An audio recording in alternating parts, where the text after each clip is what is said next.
So I guess in many ways the question is kind of who I was, and my interests, my passions, the things that I cared about in the world, right?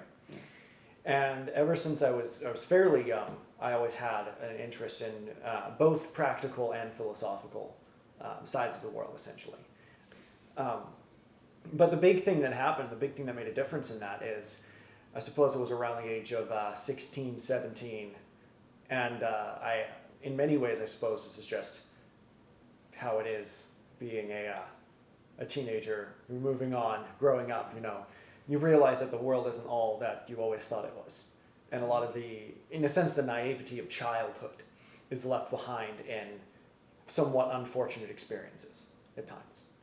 And through a result of some things that were happening in my church. And one of the results of that was I started to think that this philosophical and theological side of things, the studies of literature, of philosophy, of theology, they didn't seem very profitable to me. They didn't seem to have much of a point in many ways. Because if you think about it, right, if these studies exist to, right, study the position and the nature of man, right, if man's really not good, if there's not much good in man, and there's not much of a consistent nature to man in many ways, right, then why would you study them at all? They don't answer any questions. There aren't necessarily any questions to answer. And one of the results that had is I rejected this philosophical side. Yeah, in many ways that big turning point was, it was a small thing, really. I was invited over a winter break back when I was in high school. It was my junior year. I was doing classical conversations. I was in a homeschooling community, essentially. And my class that I did this with, this I was in community with, right? They invited me to a book slam, basically where we all go and we read a book in one day. Take turns reading a paragraph, and you pass off to the next person, and you get through the whole book. And we were reading C.S. Lewis's book, Till We Have Faces. But when I went and we started reading this book, I didn't expect it to have as big of an impact as it did.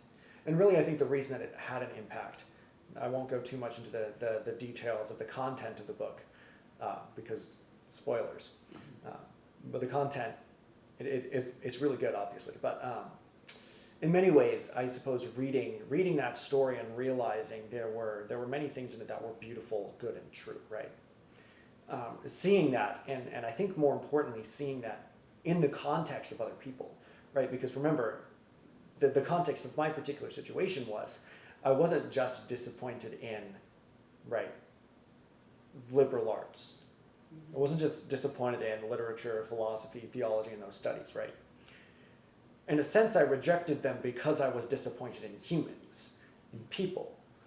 And being there with my friends and reading this book that showed many of these ideas that I kind of had rejected in many ways, or was in the process of rejecting, I think that made a big influence, right? Because sitting there with those people and reading beautiful words and a well put together story that portrayed fundamental truths about humanity that I needed to hear, I think that in many ways was something that made a huge difference. And it's crazy. I think back on it sometimes, and I think it's crazy, right? Because it's not a big thing. I didn't have like a near-death experience. I didn't have like some dramatic thing happen to me. I was sitting in a room on a rainy day,